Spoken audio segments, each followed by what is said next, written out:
반갑습니다. 최 대표 TV입니다. 오늘 이 시간에는 선농사님 모시고 지원금 얘기 좀 해보도록 하겠습니다. 농사님 인사하시죠. 네, 안녕하세요. 네, 안녕하세요. 네, 저는 서현 인사노무 컨설팅에서 대표 노무사로 있는 선윤정 노무사라고 합니다. 반갑습니다. 네, 반갑습니다. 자, 오늘은 출산휴가기 고용안정지원금이라는 걸 한번 말씀을 드려볼까 하는데, 이거 이제 일반 회사들이 대부분 하고 있지 않나요? 출산휴가기? 근데 어떠세요? 현장에서?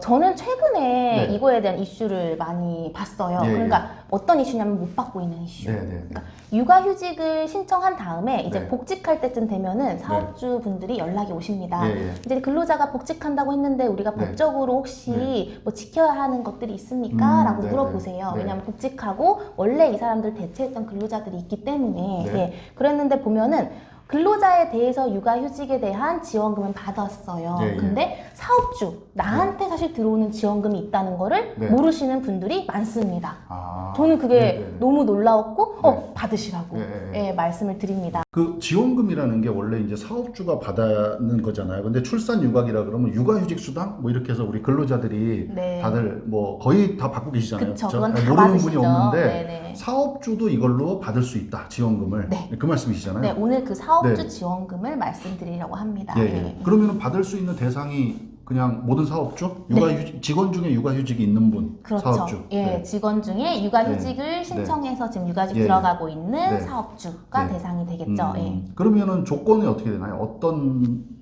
사업장 대상으로 이게 지급이 될까요? 일단은 네. 육아휴직을 네. 들어갔어야겠죠. 그렇죠, 30일 그렇죠. 이상 육아휴직을 부여를 해야 되고요. 네. 그래서 그 육아휴직을 부여하고 나서 근로자가 복직을 합니다. 네. 그럼 그 복직된 근로자가 6개월 이상 근무를 하는 경우에 예. 그 사람에 대한 간접노무비 지원금 예, 하나가 예. 있고요. 예. 예. 그리고 두 번째는 네. 이제 대체 인력에 대한 지원금이 있습니다. 그러니까 그 사람이 육아휴직을 갔을 때 대신 사람을 쓴 경우. 그렇죠. 그거죠? 예예예. 네, 그리고 우리 지원금 하다 보면 가끔 간접노무비라는 게 항상 있는데 예예예. 이거를 뭘로 정의하면 될까요? 그게 사실 저희도 항상 말씀드리기가 애매한 게 네. 정의된 게 없어요. 그렇죠. 네. 왜냐하면 제가 근데 대표님들께 좀 설명드릴 때는 어떻게 하냐면 네. 대표님들께서 사실은 육아휴직 보내고 새로운 네, 사람 네. 뽑고 하는데 네. 간접적으로 노무비라는 게 들어요. 그렇죠. 말을 풀어낸 것밖에 안 되죠. 네, 네, 네. 네, 그래서 네. 사실은 자유롭게 좀 활용할 네, 수 네. 있는 그냥 네. 비용이라고 네. 생각하시면 됩니다. 그냥 이름을 정해놓은 겁니다. 예. 뭐 따지실 필요가 없고요. 그냥 예. 주는 돈이니까 맞아요. 그냥 항목이 있다고 하시면 될 것 같아요. 예. 간접노무비, 그 다음에 대체 인력에 대한 네. 그런 지원 네. 이런 게 있다. 네. 그러면 얼마를 주나요? 일단은 이거는 지원금은 원래 네. 10만 원에서 네. 40만 원 사이로 알고 있는데 간접노무비요. 네. 근데 이게 어떤 차이가 있냐면요. 네. 대규모 기업은 10만 원입니다. 네, 네, 네. 그리고 일반 기업들은 네. 이제 30만 원인데 네. 사업장에서 첫 번째 육아휴직자가 있었던 거예요. 육아휴직 네, 네. 등이라고 네. 부르죠. 네. 육아휴직이나 육아기 네. 근로시간 단축이 있었어요. 그러면은 네. 1호 인센티브라고 부릅니다. 네, 네. 그런 경우에는 월 40만 원씩 지원이 됩니다. 예, 그리고 네. 대체 인력에 대한 네. 지원금은 또 별도로 네, 네. 있어요. 네. 대체 인력에 대한 거는 이 사람이 근로시간 단축, 네, 네. 근로시간 단축이나 네. 육아휴직 들어가기 전에 네. 인수인계 기간이라는 게 있을 수 있어요. 예, 예. 그 인수인계 기간, 뭐 2개월이면 2개월 이런 네. 인수인계 기간 동안에는 조금 네. 더 상향된 금액이 지원돼요. 120만 원까지 지원이 되고요. 네. 그다음에 그 이후에는 네. 육아휴직 기간 등에는 80만 원씩 지원이 됩니다. 네. 네. 그리고 신청 그 시간에 보니까 네. 2020년 3월 30일 이전에 육아휴직이 종료된 거랑 네, 맞습니다. 이후가 네. 구분이 돼 있던데 이게 네네네. 왜 구분이 돼 있죠?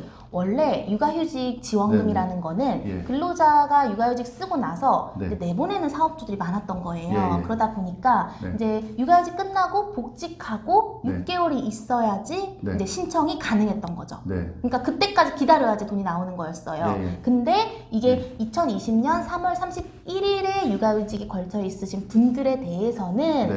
분기별로 네. 그러니까 육아휴직 들어가고 다음 달부터 3개월마다 신청이 네, 네. 가능한데 이때 네. 다 주는 건 아니에요. 예. 원래 지원금의 50%만 네. 미리 주고 나머지 50%는 원래대로 이제 네. 6개월 이후 복직 이후에 6개월 이후에 이제 지급이 되게 되어 있습니다. 네, 네. 네. 근데 대체 인력 인건비는요. 네. 이제 복직 끝나고 나서 1개월에 나머지 50%가 지원됩니다. 네. 이 지원금들이 또 이게 들어보면 사실은 신청하고 이런 것들이 네. 아주 쉽지는 않습니다. 맞아요. 그렇죠. 네. 그래서 이제 항상 이렇게 전문가들한테 의뢰하고 하시는데 네. 혹시나 뭐 의뢰가 필요하시면 제가 이메일을 위에다 남겨놓을 테니까 상담 신청을 해주시면 좋을 것 같고요. 네.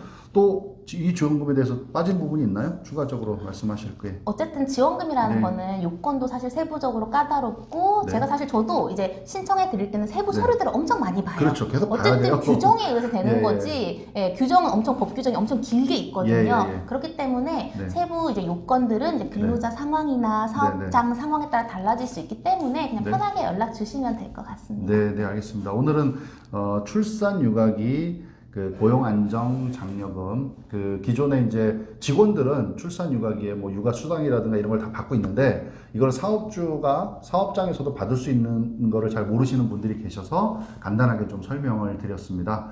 오늘 나와주셔서 감사하고요. 좋은 정보 감사드립니다. 또 뵙겠습니다. 네, 예, 감사합니다. 감사합니다. 네.